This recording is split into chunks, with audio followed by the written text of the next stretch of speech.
행크스라고 하는 사람이 주연이었던 포레스트 검프라고 하는 이 영화 굉장히 유명하죠. 저는 한 20번은 더 본 것 같아요. 오래전에 나온 영화이기 때문에. 그리고 톰 행크스라고 하는 이 배우를 굉장히 좋아하기 때문에 톰 행크스 주연의 포레스트 캠프가 굉장히 유명한데, 오랜 시간이 지났음에도 불구하고 여전히 많은 사람들이 다시 보는 영화 중에 하나입니다. 그 가운데 여러분들이 잘 아시는 것처럼 이 톰 행크스가 주연했던 포레스트라고 하는 이 주인공은 그 영화를 보신 분들 아시겠지만 극 중에 보면 똑똑한 사람은 아니에요. 그리고 또 뭐 성공한 그런 사람도 아니고 똑똑한 사람도 아니에요. 그럼에도 불구하고 이상한 일은 그 톰 행크스 주연의 이 포레스트라고 하는 사람이 살아갔던 삶을 이렇게 쭉 따라가면 자연스럽게 그 포레스터가 어떤 삶의 열매를 맺었는지를 잘 이렇게 드러내는 거예요. 억지로 성공하려고 하지도 않고 억지로 노력하려고도 하지 않았음에도 불구하고 포레스터의 삶을 쭉 따라가면 풍성한 삶의 열매를 맺는 것을 이 영화를 보신 분들은 여러분 아실 거예요. 그래서 굉장히 매력 있는 그런 영화입니다. 그 영화 중에 하나가 굉장히 감동적인 영화인데 우리 학생들도 다 봤을 거예요. 그 영화에 이 포레스트라고 하는 친구와 거의 이렇게 가장 친한 친구였던 버바라고 하는 이 친구가 그 베트남 전쟁에 가서 함께 전쟁에 참여하면서, 이 버바도 굉장히 순수한 이 극 중의 친구인데 그런 이야기를 나눠요. 야, 이 전쟁이 끝나면 내가 여기 새우잡이 하다가 여기 왔는데 전쟁이 끝나면 포레스터 너하고 나하고 우리 새우잡이 배를 사서 함께 그 새우잡이를 하자. 내가 선장이고 너는 선원을 해라. 그 포레스터하고 버바하고 함께 그렇게 약속을 하는데 그만 이 버바가 포탄에 맞아서 여기 전쟁에 그 전사를 하고 맙니다. 그런데 참 기가 막힌 것은 영화임에도 불구하고 포레스터가 끝까지 버바와 약속을 지키기 위해서 나중에 이 포레스터가 탁구로다가 다 알잖아요. 탁구로다가 굉장히 유명한 사람이 되는데 그 탁구 모델이 돼서 얻은 그 모든 수익금을 가지고 버바와 약속을 지키기 위해서 새우잡이 어선을 하지요. 그리고 나중에는 그 새우잡이 어선을 통해서 큰 돈을 벌고 역시 버바와 약속한 그대로 그 버바의 가족에게 모든 배당금을 전부 나눠줍니다. 그러니까 이 포레스터는 누구를 대하든지 그 어떤 일을 하든지 늘 한결같은 사람이에요. 약속을 신실하게 지키는 사람이지요. 또 이 영화 중에 여러분 잘 몇 번 보셔서 다 여러분들도 아실 거예요. 낸중이라고 하는 중이가 나오지요. 역시 버바와 포레스터와 함께 전쟁에 참여했다가 낸중이가 굉장히 강성인 사람인데 포탄에 맞아서 다리가 절단돼요. 나중에 이 영화에 보면 사람들은 다리가 절단된 사람을 굉장히 우습게 여겨요. 술집에서도 우습게 여겨요. 그런데 포레스터라고 하는 이 친구, 톰 행크스가 주연했던 포레스터라고 하는 이 친구는 낸중이에 대해서 늘 한결같은 거예요. 다리가 있을 때나 없을 때나 뭐 거렁비가처럼 살 때나 뭐 할 때나 낸중이를 대할 때 늘 한결같은 거예요. 그래서 결국은 낸중이가 굉장히 개박한 사람인데 마음의 문을 열고 나중에는 여기 포레스터와 함께 새우잡이 어선을 하고 큰 돈을 벌고 의족을 하고 포레스터의 결혼식에 함께 참여하지요. 또 여러분들 아시겠지만 이 포레스터가 굉장히 제니라고 하는 친구를 굉장히 좋아해요. 근데 제니는 포레스터를 이성적으로 생각하지 않죠. 그래서 포레스터가 이 제니라고 하는 여자친구를 잃어버리기 위해서 무작정 달리는 거예요. 영화 보셨죠? 무작정 달리는 거예요. 그래서 사람들은 이 포레스터가 어떤 깊은 철학을 가지고 달리는 줄 알았는데 포레스터는 그게 아니야. 그냥 무작정 그 버바와 약속을 했기 때문에 새우잡이 사가지고 함께 그 얻은 수익금을 배당금을 가지고 그 가족 도와주고, 그리고 낸중이 그냥 어떤 계산도 없이 그냥 인간적으로 대하는 거예요. 그냥 한결같이 대하는 거예요. 그리고 달리기도 제니를 잊어버리기 위해서 달리는데 어떤 특별한 철학이 아니라 그냥 어릴 때부터 달리는 게 익숙했기 때문에 무작정 달리는데, 그 영화에 보면 이 포레스터가 오랜 시간을 달리죠. 이 영화에 보면 3년 2개월 14일 동안 달려요. 그래서 이 극 중에 보면 미국 전체에 막 뉴스거리가 되는 거예요. 그런데 어느 날 갑자기 또 그만두는 거예요. 10시 3년 6개월. 왜냐면 자기가 다 했다고 생각하기 때문에. 그러니까 어떤 특별한 목적은 없는데 무작정 달린 거예요. 그리고 마지막 굉장히 감동적이지요. 제니라고 하는 이 친구는 어릴 때 코올리기 때부터 아주 친한 친구예요. 그런데 제니는 포레스트하고는 이성적으로는 감정이 없는데 늘상 다른 어떤 그 집시처럼 돌아다니면서 음악도 하고 뭐 그러다가 나중에는 지쳐서 포레스트에게 돌아오지요. 그런데 여러분 그 영화에 보시면 포레스트 검프의 영화에 보시면 포레스트가 너 왜 나를 떠났다가 배반했다가 돌아왔냐 뭐 일절 말하지 않아. 그냥 제니를 받아주고 그 섬겨주는 거예요. 여러분 제가 왜 그 말씀을 나누면서 서두에 이렇게 여러분들에게 이야기하느냐. 포레스트는 약속을 지키는 충성, 머바와의 약속을 지키는 충성, 그리고 거침없이 거짓 없이 살아가는 진실함. 누구를 대하든지 거짓 없고 어떤 상황 속에서 자기를 꾸미지 않아.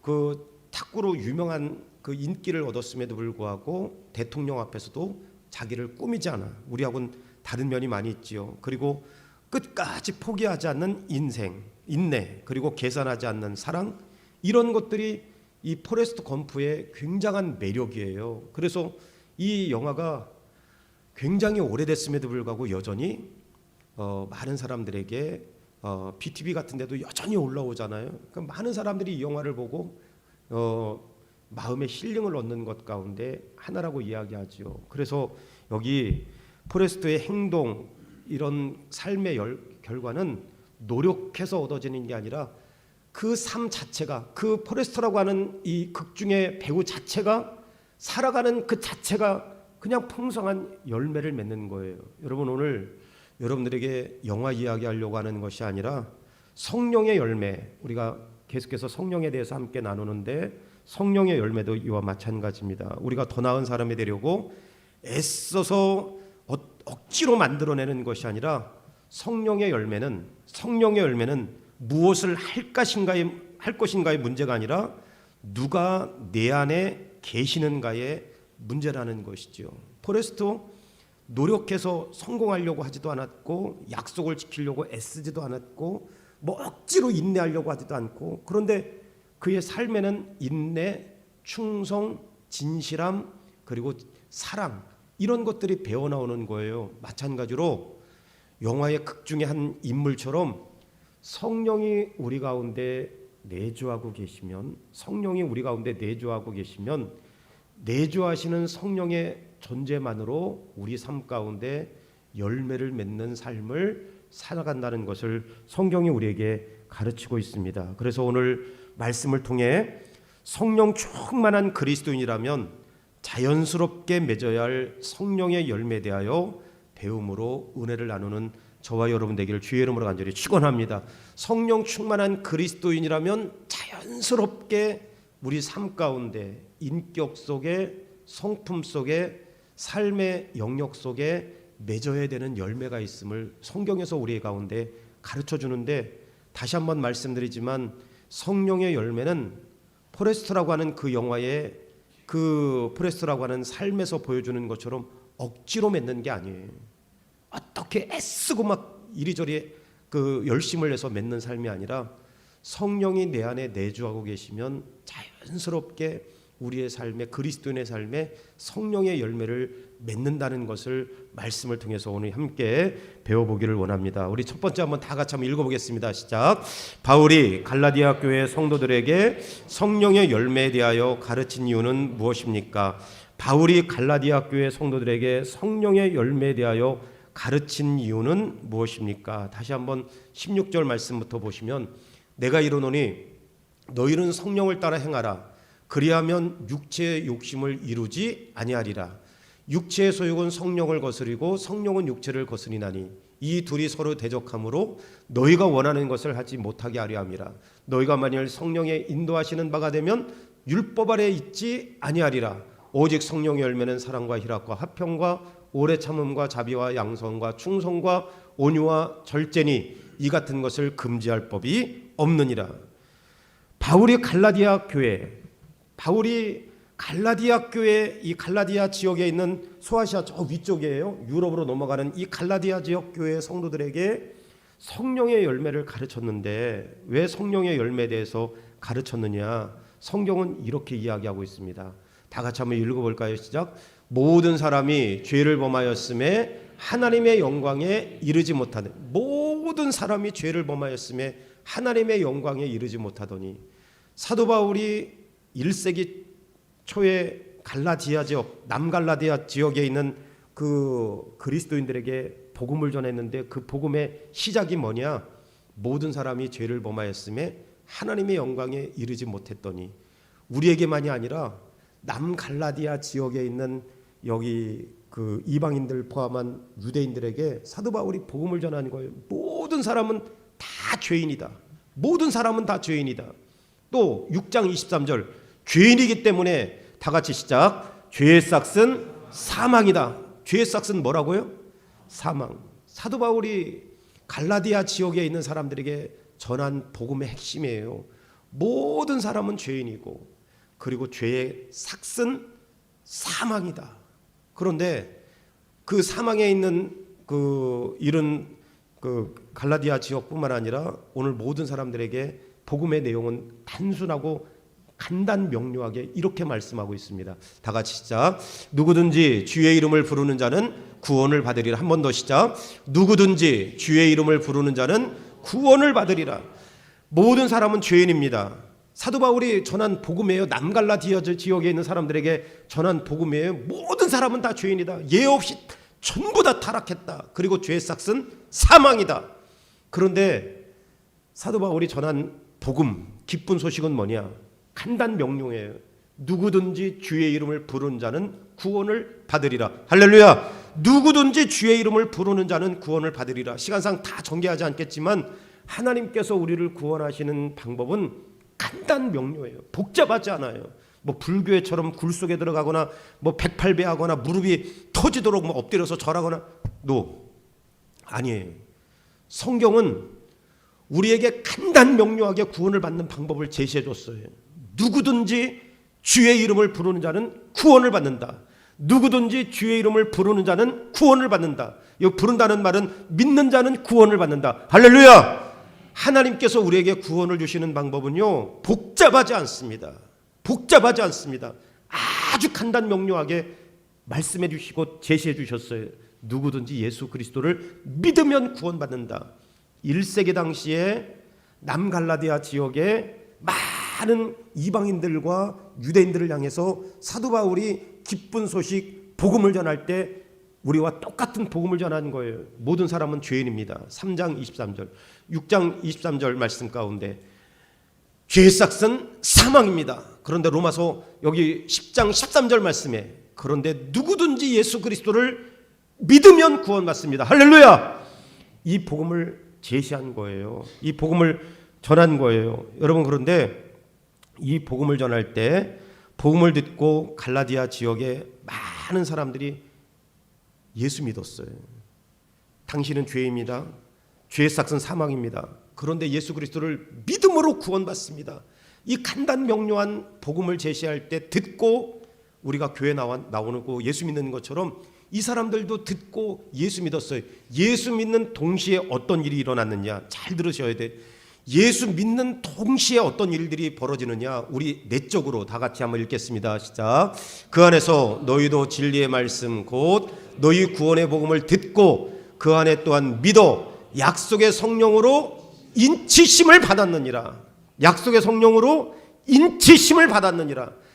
여러분, 우리 학생들도 잘 들어보세요. 예수 그리스도를 간단 명료하게 우리에게 복음을 제시할 때 누구든지 예수 그리스도를 믿으면 성령이 우리 가운데 마음에 인을 쳤다. 마치 이건 표현을 이렇게 비유적으로 하는 거예요. 도장을 꽉 찍듯이 도장을 찍는 거예요.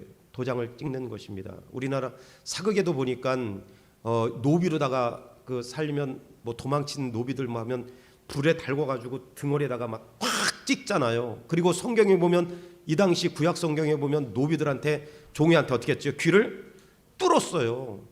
그러니까 여러분, 귀걸이는 별로 그렇게 좋은 게 아니에요. 그러니까 노비나 종들 할 때 예전에는 귀를 갖다가 뚫었다고, 내가 당신의 종입니다, 이런 의미로다가 뚫었어요.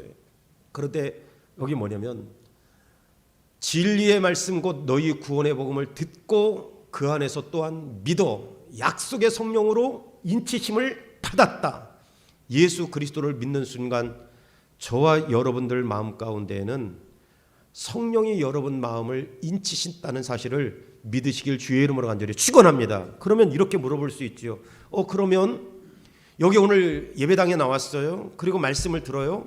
그러면 성령이 예수 믿는 순간, 많이 알건 뭐 잘 모르건 예수 믿는 순간 난 예수님을 믿어, 그 순간 우리 마음에 성령이 도장을 꽉 인을 쳤다 그랬어요. 그러면 이렇게 물어볼게요. 여러분 가운데 성령이 계시는 증거가 뭘까요? 우리 학생들이나 청년들이나 오늘 예배하러 나온 우리 모두에게 여러분 가운데 그리스도인이라면 예전에 믿었건 지금 믿었건 뭐 열심히 다니건 안 다니건 관계없어요. 여러분 가운데 성령이 내주하시는, 분명히 내주하세요. 예수님을 믿는 순간 분명히 성령이 여러분 가운데 내주하시는데 내 안에 성령이 계시는 증거가 뭘까요? 교회를 열심히 다닙니다, 기도합니다, 헌금 생활합니다. 예, 맞아요. 그런 것도 될 수 있지만 성경에서 말하는 근본적인 증거는 그거 아니에요. 교회를 다닌다, 열심히 다닌다, 뭐 헌금 생활한다, 그것도 맞지요. 그런데 성경에서 말하는 성령이 내주의 증거는 그렇게 말하지 않아요. 성경이 여러분 가운데 확실하게 내주하고 있다는 증거. 성령? 그러면 성령을 네 안에 있다는 걸 증명해봐. 혹시라도 이런 서로 물음을 해본 적이 있을지도 모르겠어요. 근데 성경은 분명하게 얘기하는데 죄인입니다. 그리고 죄의 삭은 사망입니다. 그런데 로마서 10장 말씀 가운데 누구든지 예수 그리스도를 믿으면 구원받습니다. 믿는 동시에 여기 에베소 1장 13절 말씀에 가르쳐 주기를 성령이 인치셨다 그랬어요. 우리 마음 가운데 쉽게 말하면 도장을 꽉 찍었다 그랬어요. 마치 종이 되면 노예되면 여기 구멍을 뚫는 것처럼 마치 성령께서 우리 가운데 인을 쳤다 그랬어요. 내가 너 안에 있겠다. 그러면 그 증거가 뭐냐?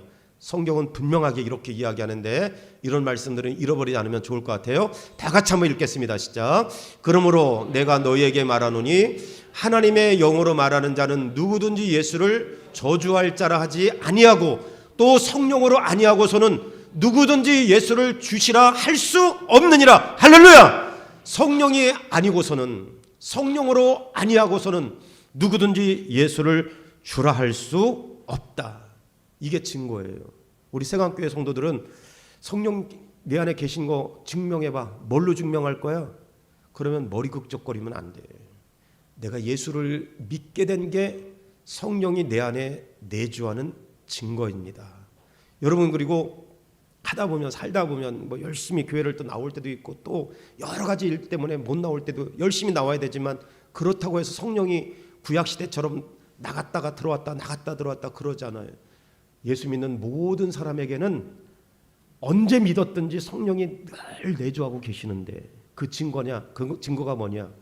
예수 그리스도를 믿는다고 하는 고백이 성령이 여러분 안에 내주하시는 증거라는 사실을 믿으시길 주의 이름으로 간절히 축원합니다. 잘 믿는다 못 믿는다 많이 한다 못한다 성경 모른다 안다 그건 중요하지 않아요. 예수 믿는 그 순간 성령이 인치시고 그리고 성령이 내 안에 있으면 예수님을 믿는다고 고백하는 게 성령의 내주하시는 확실한 증거인 것을 믿으시길 주의 이름으로 간절히 축원합니다. 그래서 우리 장로교를 토대를 세웠던 여러 신학자 가운데 하나였던 헤르만 바빙크라고 하는 개혁주의 신학자는 이렇게 말했어요. 다 같이 한번 읽겠습니다. 성령은 시작. 성령은 믿음 이후에 덧붙여지는 부가적 은사가 아니라 믿음과 동시에 주어지는 구원의 본질적인 선물이다. 굉장히 중요한 말이에요. 성령은 그의 헤르만 바빙크의 교의학이라고 하는 책에서 분명하게 이렇게 이야기했어요. 성령은 믿음 이후에 덧붙여지는 부가적 은사가 아니라 믿음과 동시에 주어지는 구원의 본질적 선물이다. 그러니까 여러분 성령 이렇게 받다가 열심히 교회 다닌다거나 성경을 열심히 공부한다거나 아니면 헌금 생활 잘한다거나 아니면 뭐 헌신을 잘한다거나 그러면 성령이 우리 가운데 살짝 들어오시고 아니에요. 알건 모르건 상관없이 예수를 믿는 순간 성령이 우리 가운데 내주하시고, 그리고 내주하심으로 여러분 입술로 예수를 주라 시인한다 그랬습니다. 또 주석학자 메투엘리는 그렇게 이야기했어요. 주석학자 메투엘리는 그 주석에서 이렇게 해석을 했어요. 다 같이 한번 읽겠습니다. 시작. 그리스도를 주로 고백하는 것은 단순한 말이 아니라 그분의 권위 아래 자신을 굴복시키는 믿음의 행위이며 이는 오직 성령의 역사로만 가능하다. 할렐루야. 그리스도를 주라 고백하는 것은 단순한 말이 아니라 그분의 권위 아래 자신을 굴복시키는 믿음의 행위이며 이는 오직 성령의 역사로만 가능하다. 여러분 오늘 예배 시작할 때 다 일어나셔서 신앙 고백을 하셨죠. 그 신앙 고백 가운데 신앙 고백이 당신 교회 다니면 뭘 믿어요? 이렇게 하면 머리 극적거리면 안 돼. 사도신경이 우리가 믿는 내용이에요. 사도신경이. 그 가운데 동정녀 마리아에게 나시고 그랬어요. 동정녀 마리아에게 나시고. 굉장히 중요한 고백이에요. 왜 중요한 고백이냐? 동정녀 마리아라는 것은 남자를 알지 못하고 자연적인 출생의 방법으로 그리스도가 오시지 않았다는 건데 이걸 누가 믿어요, 여러분? 그렇지 않겠어요? 여자가 남자를 생물학적인 관계를 맺지 않았는데 어떻게 아이를 낳아요? 그런데 그리스도인은 뭐라고 믿는 거예요? 믿는다 그러는 거예요. 믿는다. 왜? 하나님께서 하시기 때문에 우리는 믿는다 그러는 거예요. 근데 신앙을 가지고 있지 않는 넌 크리스찬들은 이 말씀을 믿지 않는다고 이야기하는 거예요. 이게 무슨 불가능하지. 생물학적으로 관계도 맺지 않았는데 어떻게 우리는 이런 믿음 위에 이 예배를 드립니다. 할렐루야. 여러분 그래서 중요한 거예요. 그 동정녀 탄생을 여러분 믿는 것은 뭐가 믿는 거예요? 이성으로는 안 믿어져요. 자연의 질서로는 안 믿어져요. 우리를 구원하기 위해서 예수 그리스도를 동정녀 마리아를 통해서 이 땅에 보내신 것을 우리는 믿습니다. 이런 믿음 위에 우리는 이 예배를 드리는 것입니다. 그런데 동정녀 탄생을 믿을 수 있게 하는 것은 이성도 아니고 우리의 의적인 결단이나 우리의 생각도 아니고 이 사회적인 학습을 통한 배움의 방법도 아니고 성령이 우리 가운데 내주하실 때 우리는 그것을 받아들이고 믿는다고 고백하는 거예요. 이런 성령의 내주하심을 여러분 다시 한번 여러분 가운데 믿음으로 고백하는 저와 여러분 되기를 주의 이름으로 간절히 축원합니다. 그래서 사도 바울은 갈라디아 성도들 가운데 성령이 내주하시면 성령이 믿는 동시에 내주하고 계시면 내주하신 성령께서 자연스럽게 9가지 성령의 열매를 맺는다고 이야기하는데 다시 한번 읽어볼게요. 성령이 우리 가운데 예수 그리스도를 믿는 동시에 성령이 우리 가운데 들어왔어요. 그 성령이 우리 가운데 내주하고 계시면 아까 톰 행크스 얘기했잖아요. 프레스토 건프에서 프레스토는 억지로 충성하려고 하지 않았어. 억지로 인내하려고 하지 않았어요. 억지로 누구를 사랑하지 않았어요. 억지로 누구를 신실하게 대하려고 막 애쓰지 않았어요. 그냥 사는 거예요. 그런데 살다 보니까 그냥 사는데도 불구하고 충성이 살다 보니까 인내가 살다 보니까 사랑이 풍성한 열매를 맺어보니까 그 영화가 많은 사람들 가운데 신앙이 있든 없든 힐링을 가져오는 거라고 얘기했잖아요. 성령이 우리 가운데 내주하시면 내가 억지로 누구를 사랑해야지 아니에요. 억지로 누구를 온유하게 대해야지 아니에요. 성령이 우리 가운데 내주하시면 자연스럽게 그 열매가 맺는데 그 열매가 9가지라고 이야기해요. 우리 성품과 인격과 삶 속에 다 같이 시작. 오직 성령의 열매는 사랑과 희락과 화평과 오래 참음과 자비와 양성과 충성과 온유와 절제니 이 같은 것을 금지할 법이 없느니라. 9가지 열매를 맺는 거예요. 여러분 저는 정치적인 이야기를 할 생각은 추호도 없어요. 그런데 근자에 언제부터인가 제가 TV의 뉴스는 딱 끊어버렸어요. TV 뉴스는 잘 안 봐요. 그리고 신문을 통해서 뉴스를 보는데 요즘에 어떤 유명한 사람이 어떤 장관의 인사청문회를 하는데 기가 막히죠. 그 말이 다 맞는지 안 맞는지는 모르겠어요. 120가지가 넘는 이런 일들이 있다고 이야기하고 실제로 지금 증거들이 막 쏟아져 나오는데 그거는 저는 그렇게 생각해요. 여러분 잘 들어보세요. 저는 그렇게 생각해요. 사람이 살다 보면 한두 가지 세 번 서너 번은 잘못할 수 있고 실수할 수 있어요. 그리고 그 사람은 정치인이야. 정치인인데 불교에도 갔다 오고 어디에도 갔다 오고 뭐 어저께 한 말 오늘은 또 뭐 안 그랬다고 번복할 수 있고 말빨이 또 얼마나 좋아요. 뭐 그럴 수 있다고 생각해. 정치인이고 사람이니까 한두 번, 세 번, 서너 번도 실수하고 잘못할 수 있고 또 정치하다 보면 또 이 당 옮겨가고 저 당 옮겨가고 그러다 보면 했던 말도 안 했다 그러고 또 안 한 말도 했다 그럴 수도 있고 정치인들이니까 그럴 수 있다고 생각해. 그런데 가만히 그 기독신문에 보니까 서울의 유명한 S교회 중직자야. 유명한 S교회 중직자. 저는 여러분 마음 아픈 게 있어요. 수리남 보신 사람 손 들어. 수리남. 박경찬 씨 안 보셨어요? 예. 그거 보고 굉장히 연기도 잘하죠, 황정민. 근데 굉장히 기분 나쁘죠. 뭐가 기분 나쁘냐면 불교나 천주교 신부들이나 이런 사람들은 가십거리가 안 돼. 요즘에 전부 다 거기 수리남의 황정민이가 뭘로 나와요? 목사님이. 그러니까 여러분 그 영화 어디 가나 전부 다 영화나 이런 데 보면 스님들은 안 나와. 신부님도 안 나와. 원불교 누구도 안 나와. 전부 다 누구 나오는 거예요? 목사님, 장로님, 집사님. 그 수리남의 전사님이 얼마나 용문실을 갖다가 나도 한번 그렇게 해볼까봐 뭐. 그 전사님이나 목사님들이 여기서 용문실을 이렇게 하고 하니까 아무도 못 건드리더라고요. 전 팔에다가 용문실을 좀 하고 다니든지. 그러니까 여러분 기독교가 가십거리가 됐다는 이야기예요. 영화의 수리남 같은 그런데 모든데 늘상 소재는 누구예요?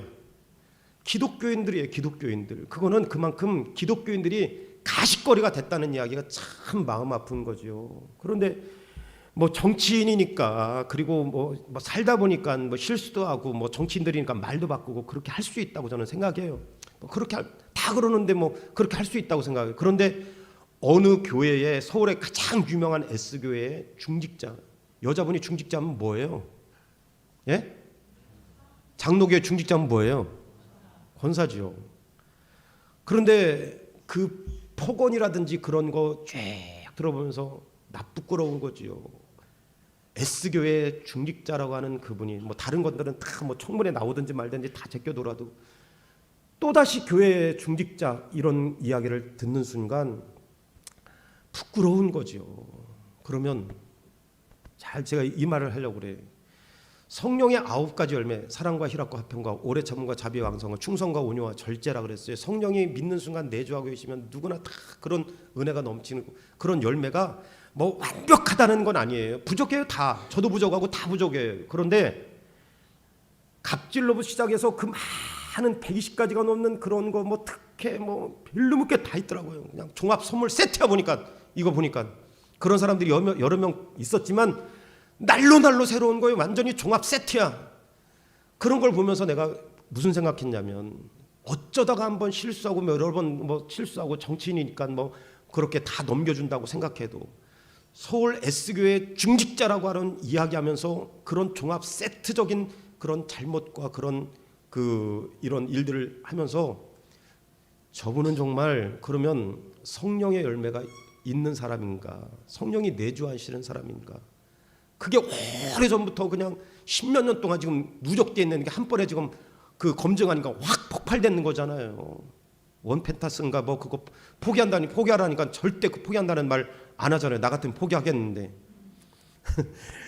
그런데 안 하잖아요. 그러니까 제 마음 가운데 그런 생각이 드는 거예요. 이분은 성령이 내주하신 사람이 애초부터 우리 요즘에 수요일 날 공부하잖아요. 열매 맺는 삶. 애초부터 이 사람은 그러면 성령의 열매를 맺는 사람이 아닌 것 같다. 성경의 말씀에 근거하면 구원에서 떨어지는 게 아니라 애초부터 아닌 사람은 하나님께서 잘라버린다 그랬잖아요. 그래서 성령의 소욕을 따라 살지 않고 성령을 따라 살지 않는 사람은 이런 열매를 맺는다 그래요. 다 같이 한번 읽겠습니다. 시작. 육체의 일은 분명하니 곧 음행과 더러운 것과 호색과 우상숭배와 주술과 원수 맺는 것과 분쟁과 시기와 분냄과 당짓는 것과 분열함과 이단과 투기와 술 취함과 방탕함과 또 그와 같은 것들이라 전에 너희에게 경계한 것 같이 경계하노니 이런 일을 하는 자들은 하나님의 나라를 뭐하지 못한다? 유업으로 받지 못할 것이요. 그러니까 이런 말씀을 비춰보면 완벽한 사람은 없지만 한두 번 정도는 우리가 뭐 정치인이니까 뭐 그런데 오랜 시간 동안 속이고 거짓말하고 포관하고 이런 모든 것들이 수십 년 동안 이렇게 가득 있는 걸 보니까 전부 다 여기다 걸리는 거 아니겠어요? 그러면 뭐라고 그랬어요? 성경에 말씀하잖아요. 하나님의 나라를 유업으로 받지 못할 것이요. 성령 따라 사는 사람이 아니라 육체의 소욕을 따라 산 사람이네. 여러분, 교회 다니는 거 흉내는 잘 낼 수 있어요. 사람들 앞에 저 사람 정치인, 유명한 정치인인데 우리 교회 나오네. 유명한 사람인데 우리 교회 나오네. 유명한 사람이 또 헌금 생활도 하네. 유명한 사람이 뭐 흉내는 잘 하고 척쇼는 잘할 수 있어요. 그런데 성경은 분명하게 이야기하는 거예요. 성령이 내 안에 내주하시면 9가지 열매가 여러분 오늘 심었다고 해서 내일 이만한 열매를 맺는 거 봤어요? 아니죠. 거름지고 딱 하면 처음에는 꽃 피고 조그만데 그게 풍성한 열매가 되는 것처럼 다 우리가 실수가 있고 허물이 있지만 나중에는 하나님께서 우리를 열매로 만들어 놓으시겠다는 게 성경의 이야기잖아요. 우리가 열매가 되는 게 아니라 내가 너를 열매로 만들어 놓겠다. 그런데 이런 열매가 가득한 게 마음이 아픈 거지요. 하나님의 나라를 유업으로 받지 못하는 거. 오늘 여기 앉아있는 저와 여러분들이 예수님께서 그렇게 뭐라고 말씀하셨냐? 그래서 예수님께서는 이렇게 말씀하셨어요. 다 같이 큰 소리로 읽습니다. 시작. 그들의 열매로 그들을 알지니 가시나무에서 포도를 또는 엉겅퀴에서 무화과를 따겠느냐? 이와 같이 좋은 나무마다 아름다운 열매를 맺고 못된 나무가 나쁜 열매를 맺나니 좋은 나무가 나쁜 열매를 맺을 수 없고 못된 나무가 아름다운 열매를 맺을 수 없느니라. 아름다운 열매를 맺지 아니하는 나무마다 찍혀 불에 던지느니라. 이러므로 그들의 열매로 그들을 알지니라. 할렐루야. 여러분, 그들의 열매, 삶을 살아갔던 열매가 어떤 열매를 맺는지, 인격 속에서, 성품 속에서, 삶 속에서 맺어지는 그 열매가 그리스도인인지 그리스도인이 아닌지, 열심히 다녔다 안 다녔다, 모른다 잘한다, 그건 중요하지 않아요. 그건 앞으로 그렇게 점점 성화되어져 가면 되는 거예요. 그런데 오늘 여기 말씀에 예수님은 분명하게 말씀하셨어요. 열매를 가지고 그 나무를 안다 그랬어요. 그 나무를 안다 그랬어요.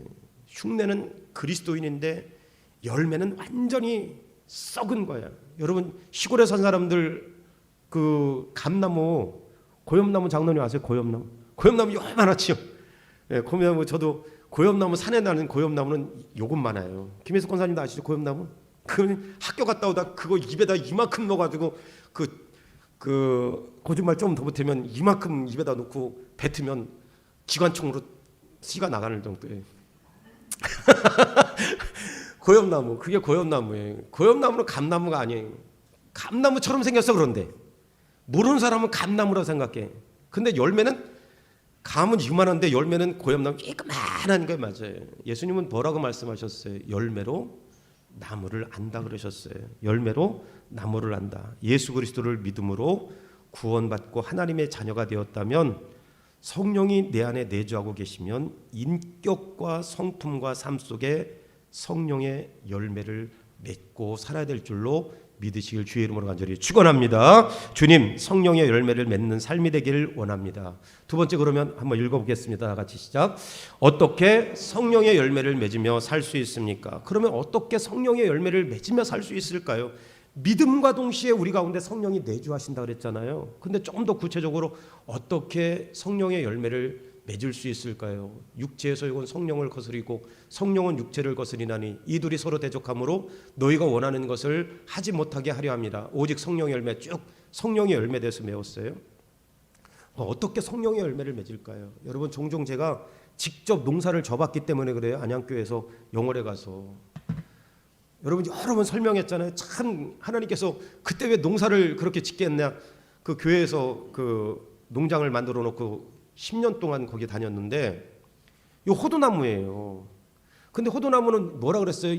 기온에 민감한 거라 그랬잖아요. 어떤 분은 호두가 그냥 열린다고 생각하는데 호두 그냥 열리는 거 아니에요. 호두 이렇게 그 사과처럼 이렇게 돼 있어서 그걸 까야 그게 굉장히 어려운 거예요. 그래서 여러분 호두 살 때 저 깎지 말고 그냥 사세요. 그냥 그 한국 사람이 팔면 중국 거는 깎아도 여기 호두가 있으면 그걸 딱 까는데 그 까면 손에 은행보다 더해. 손에 새카매. 그걸 까가지고 그걸 호두를 또 말리고 그 굉장히 공정이 오래 걸려. 그래서 시골 사람들 거 그 팔면은 절대 깎지 말고 그냥 사세요. 그냥 그거 공정이 굉장히 까다로운 거예요. 그런데 호두나무가 잘 안 자라요. 강원도에서 원래는 이 영월 같은데 춥기 때문에 사과도 안 되고 포도도 안 되는데 철원 같은데 사과가 안 되지요. 근데 지금 기온이 상승해서 철원도 사과가 되는 거예요. 영월도 포도가 되고 그 대신 작아. 이게 단단해. 그리고 그 포도에 꿀이 들어가 있어. 그래가지고 침 넘어가네. 꿀이 들어가 단단합니다. 그런데 여기 영월 호두가 안 돼. 기온이 차가워서 안 돼요. 그래서 어떻게 하냐면 영월에서 호두나무 하려면 저 밑에가 뭐가 되냐면 온나무예요. 여러분 온나무 학생들 알아? 옷 아무나 옷 만지면 안 되지요. 여기 옷 타는 분도 옷 잘 타는 분 계시죠. 조금만 스쳐도 그냥 옷은 타는 분 계셔요. 그 옷 딱 드시면 안 되는 분들이 있잖아요. 온나무는 전국에 다 있어. 어디든지 있어. 그리고 개울천이나 뭐 이런 데 보면 온나무가 어디 있어요? 다 있어. 너희 집 사람 온나무 아세요? 큰일 나요. 온나무 만지면. 어디든지 있고 우리나라 어디든지 있고 어느 지역이든지 있고 개울천에 뭐 어디든지 다 있어. 그러면 굉장히 강하다는 거예요, 약하다는 거예요? 굉장히 강한. 그래서 이 호두나무를 갖다가 지금 밑에가 잘 안 보이시지만 온나무 있잖아요. 온나무 굉장히 야생성이 강하고 거기를 반으로 이렇게 짝짝해서 호두나무를 갖다가 꽂아가지고 그 비닐을 갖다가 꽝꽝 감아놔. 소독하고 감아놔요. 그러면 밑에는 온나무인데 위에는 뭐예요? 그래서 호두나무가 영월에 안 되는데 그 밭에 그 한 1000평은 안 되고 한 700~800평에 호두나무 한 그 50그루 심었는데 한 15그루가 이만큼 지금 됐어요. 왜 그러느냐? 온나무에 잘 안착이 된 거예요. 꽉 감아가지고. 여러분 제가 농사 이야기 하자는 게 아니고 성령의 열매를 맺으려면 어떻게 해야 되느냐. 다 같이 한번 읽겠습니다. 시작. 예수님이 말씀하시기를 시작. 내 안에 거하라 나도 너희 안에 거하리라. 가지가 포도나무에 붙어 있지 아니하면 스스로 열매를 맺을 수 없음과 같이 너희도 내 안에 있지 아니하면 그러하리라. 나는 포도나무요 너희는 가지라. 그가 내 안에 내가 그 안에 거하면 사람이 열매를 많이 맺나니 나를 떠나서는 너희가 아무것도 할 수 없습니다. 그러니까 그 기온에 약한 호두나무를 갖다가 이 온나무에다가 접을 붙이는 거예요. 딱 붙여놓는 거예요. 그리고 비닐 같은 것 갖다가 칭칭 감아요. 그리고 안착이 될 수 있게 꽉 붙어 있게 감아놓는 거예요. 그런데 여기서 우리가 유치해 보면 예수님이 뭐라 그랬어요? 내가 포도나무고 너희가 가지인데 내 안에 딱 붙어 있어라 그랬어요. 그래야 열매를 맺는 거예요. 가지가 따로 혼자 열매를 못 맺어요. 여기 이 본 나무에 붙어 있어야 열매를 맺는 것이지 가지가 혼자 떨어져 있는데 여러분 열매를 맺어요? 꺾고자 하면 며칠은 가지만 며칠 지나서는 죽잖아요. 열매 못 맺어요. 그래서 칼빈은 뭐라고 장로교의 신학의 토대를 만들었던 칼빈은 뭐라고 이야기했느냐. 다 같이 한번 읽겠습니다. 시작. 그리스도와 연합되지 않는 사람에게서는 생명의 열매가 나올 수 없다. 굉장히 의미가 있죠. 짧은 말이지만 그리스도와 연합되지 않은 사람에게는 생명의 열매라는 맺을 수 없다. 헤르만 바빙크가 교회학자, 신학자였던 바빙크가 그랬어요. 성령은 그리스도와 신자를 실제로 연결하는 분이다. 아까 그랬죠. 온나무하고 호두나무가 딱 붙어 있을 때, 온나무와 호두나무 붙어 있을 때 비닐을 갖다가 아주 꽉 묶어놔야 돼. 안착이 될 수 있도록. 이 벌어져 있는 그 사이에 묶어서 안착이 될 수 있도록 꽉 묶어놔야 돼. 마찬가지로 성령은 그리스도와 신자를 연결하는, 실제로 연결하는 분이다. 성령이 우리 가운데 그 역할을 하는 거예요. 요한복음 15장 7절 다 같이 한번 다시 시작. 너희가 내 안에 거하고 내 말이 너희 안에 거하면 무엇이든지 원하는 대로 구하라. 그리하면 이루리라. 그러면 꽉 묶여 있을 때 밑에 있는 줄기에서 원액에 올라가 가지고 호도나무로 올라가니까 그게 자라는 거죠. 그래서 호도나무 열매도 맺는 거죠. 마찬가지로 우리가 그리스도와 연합해서 그 말씀 안에 거할 때, 내 안에 거하면, 내 말이 너희 안에 거하면 무엇이든지, 우리가 하나님의 말씀 안에 거하면 풍성한 성령의 열매를 맺는 거예요. 하나님 어떻게 말씀 안에 거할까요? 요즘에 여러분들이 카톡할 때 우리 매일 성경 톡방에 아멘이라고 올리고, 그리고 성경 구절, 성경 통독하고 또 올리시고 그럴 때 굉장히 도전받고 마음이 기뻐요. 근데 하나님 얼마나 기쁘시겠어요? 얼마나 여러분 축복하시겠어요? 말씀을 읽고 통독하고 묵상하고 정독하고 암송하고. 여러분 해보세요. 메투엘리가 이렇게 이야기했어요. 그리스도의 말씀은 가지에 흐르는 수액과 같다. 말씀을 우리가 읽으면 수액이 쭉쭉 올라와서 열매를 맺는 것처럼 마찬가지예요. 또 한 가지 더 이야기한다면 여러 가지 있지만 다 같이 골로새서 4장 2절 말씀과 더불어서 붙어 있어서 말씀으로 수액을 얻고, 또 말씀과 더불어서 우리가 열매를 맺으려면 다 같이 시작. 기도를 계속하고 기도의 감사함으로 계속 순간순간 기도하는 거예요. 칼빈은 그렇게 이야기했어요. 기도는 우리가 하나님의 은혜를 날마다 끌어올리는 통로이다. 날마다. 2층 남자 화장실에 지금 수도가 얼었어요. 위에서 어저께 녹였는데 위에만 이게 돌아가. 처음엔 안 돌아가더니, 근데 이게 위에만 돌면 뭐예요? 밑에서 얼었는데. 여기 중간에 파이프에 이미 얼음이 꽉 차는 건데 위에는 열어놨는데 얼었어요. 안 올라오는 거예요, 물이. 여러분, 기도는 우리가 하나님의 은혜를 날마다 끌어올리는 통로가 막히지 않는, 영적인 통로가 막히지 않는 저와 여러분 되기를 주의 이름으로 간절히 축원합니다. 기도 여러분 어렵게 할 필요 없어요. 도와주세요. 하나님 인도해 주세요. 그런 기도만 하면 돼요. 종교개혁자 마틴 루터가 나는 오늘 할 일이 너무 많아서 적어도 3시간은 기도하지 않으면 안 된다. 도전받지요. 너무 바빠서 나 기도 못해요가 아니라 할 일이 너무 많아서 나는 하루 3시간 기도하지 않으면 안 된다. 오늘 이 아침에 나온 저 여러분들이 하나님 예수 믿음과 동시에 성령이 내 안에 내주하시고, 내주하시는 성령이 우리를 예수 그리스도와 단단히 하나로 묶어서 말씀의 수액을 얻고 기도로 통로가 열려서 날마다 우리 인격과 삶에 풍성한 열매가 있는 삶이 되기를 주의 이름으로 간절히 축원합니다.